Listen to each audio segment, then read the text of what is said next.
அனைவருக்கும் வணக்கம். இனிய புத்தாண்டு நல்வாழ்த்துக்களை தெரிவித்துக் கொள்கிறேன். இந்த சன் டிவி வாயிலாக உலகம் எங்கும் இருக்கும் தமிழர்களுக்கு இந்த குமுறு குருசாமியின் என்னுடைய புத்தாண்டு நல்வாழ்த்துக்களை தெரிவித்துக் கொள்கின்றேன். 2026 பார்த்தீங்கன்னா 2026 மிக அமோகமாக இருக்க போகுது.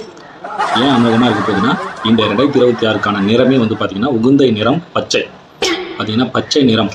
அதனால தான் பார்த்தீங்கன்னா இந்த 1ஆம் தேதி நான் பச்சை கலர் சட்டை, பச்சை டவலு, ஃபுல்லாக பச்சை தண்ணியில் தான் குளித்தேன். அந்த மாதிரி வந்து ஃபுல்லாக பச்சையாகவே இருக்கக்கூடிய ஒரு நிலை தான் இந்த 2026 பார்த்தீங்கன்னா நீங்கள் பண்ணக்கூடிய விஷயம் என்னென்னா, பச்சை தண்ணியில் குளிங்க, பச்சை தண்ணியே குடிங்க. அதேமாதிரி ஒரு பச்சை சட்டை போட்டிங்கன்னா அப்படியே பச்சை கலர் பேண்ட்டு, பச்சை கலர் ஷூ, பச்சை கலர் சாக்ஸு அந்த மாதிரி போடுங்க.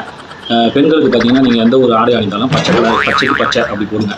இல்லை மாற்று எனக்கு வேறு கலர் வேணும் சாமி அப்படின்னீங்கன்னா, சிகப்பு கலர் சட்டை போட்டிங்கன்னா சிகப்பு கலர் பேண்ட் போட்டுருங்க, சிகப்பு கலர் ஷூ போட்டுருங்க, சிகப்பு கலர் டவல் வேணும்னா டவல் கூட வாங்கி போட்டுருங்க, ரொம்ப நல்லது.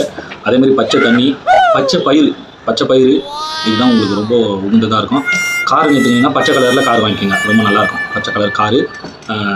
அப்புறம் பார்த்தீங்கன்னா பச்சை மிளகாய் அதிகமாக எடுத்துங்க. பச்சை கலரில் இருக்கக்கூடிய எல்லாத்தையுமே நீங்கள் கீரை வகைகள்லாம் அதிகமாக எடுத்துக்கலாம். இப்போ வந்து பார்த்திங்கன்னா உங்களுக்கு வந்து கறிலாம் அதிகமாக சாப்பிடாதீங்க, ஏன்னா பிபி வந்து ஒரு பட்டன் போயிடுவீங்க. 2027 பார்க்கணுன்னா நீங்கள் பச்சை கலர்லேயே இருக்கிறதுலாம் சாப்பிடுங்க. பாவக்காய், கோவக்காய், அப்புறம் வந்து பார்த்திங்கன்னா கீரை வகைகள் இதெல்லாம் நீங்கள் சாப்பிட்லாம். ஏன்னா நீங்கள் சமைக்கக்கூடிய அரிசி பார்த்திங்கன்னா பச்சை அரிசியே செய்யுங்க, அதான் ரொம்ப நல்லது. ஏன்னா இந்த வருஷம் ஃபுல்லாக பச்சையிலே இருக்கணும். அதேமாதிரி நீங்கள் பேசக்கூடிய வார்த்தை ரொம்ப பச்சையாக பேசுங்க, அதான் ரொம்ப நல்லது. நல்ல பச்சையாக பேசுங்க, அது இல்லாத கொச்சையாகவும் பேசுங்க, அதான் நல்லது.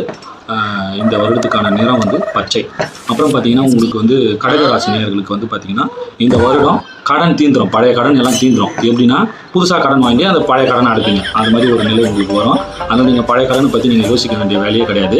அதேமாதிரி வந்து பார்த்திங்கன்னா விருச்சிக ராசி நேயர்களுக்கு பார்த்திங்கன்னா உங்களுக்கு வந்து இந்த வாட்டி வந்து திருமணம் ஆகாத இருந்தீங்கன்னா இந்த வருஷம் திருமணம் ஆவதற்கு வாய்ப்பே கிடையாது. அது அடுத்த வருஷம் தான் நினைக்கிறேன். ஏன்னா உங்களுடைய ராசிக்கு அந்த மாதிரி ஒரு நிலை ஏற்பட்டிருக்கு. 100 பெண்கள் பார்த்தா கூட நீங்கள் சோர்வு அடையாதீங்க, சிங்கிளாகவே இருங்க. கும்பம் ராசி நேயர்களுக்கு சொல்ல விரும்புகிறீங்கன்னா, நீங்கள் வந்து பார்த்தீங்கன்னா பாட்டு அதிகமாக கேட்கணும். 2026 நீங்கள் வந்து பாட்டு கேட்டால் கூட பச்சை நிறத்தில் வர பாட்டாக கேளுங்க. பச்சை நிறமே அந்த பாட்டு, அந்த மாதிரி பாட்டெலாம் நிறைய இருக்குது. பச்சையில் வரக்கூடிய எல்லா பாட்டும் நீங்கள் கேட்கலாம். அதே மாதிரி நீங்கள் வந்து பார்த்தீங்கன்னா பச்சை கிளி, வீட்டில் வந்து பச்சை கிளி வளர்க்கலாம், பச்சை பாம்பு கூட வளர்க்கலாம், தப்பு கிடையாது. பச்சையாக இருக்கக்கூடிய அதே மாதிரி நீங்கள் நாய் கூட வச்சுருந்தீங்கன்னா, வெள்ளை கலரில் நாய் வச்சுருந்தீங்கன்னா பச்சை கலரில் பெயிண்ட் வச்சுட்டு வளர்த்துருங்க, கரெக்டாக இருக்கும். மேஷராசி நேயர்களுக்கு நீங்கள் வந்து பார்த்திங்கன்னா ரொம்ப மோசமாக போயிடுவீங்க 2026. ஆனால் அதுலேருந்து நீங்கள் வெளியே வரணும் அப்படின்னா உங்களுக்கு பரிகாரமே நீங்கள் வந்து பச்சை தான் உங்களுக்கு பரிகாரம். இந்த வாட்டி பார்த்தீங்கன்னா நீங்கள் வந்து வெளியில் போனீங்கன்னா கூட கறி வாங்கிறதுக்கு போகிறீங்கன்னா, உதாரணத்துக்கு கறி வாங்க போகிறீங்கன்னா மஞ்சள் பை எடுத்துன்னு போகிறது வழக்கம். மஞ்சள் பை எடுத்துன்னு போகிறீங்கன்னா பச்சை பை எடுத்துன்னு போகிறீங்க, அப்போ தான் உங்களுக்கு கறி கூட ஜீரணம் ஆகும். அந்த மாதிரி உங்களுக்கு ஒரு நிலை. அப்புறம் வந்து பார்த்திங்கன்னா தலைக்கவசம், வண்டியில் போகும்போது தலைக்கவசம் பச்சை கலரில் வாங்கி போடணும்.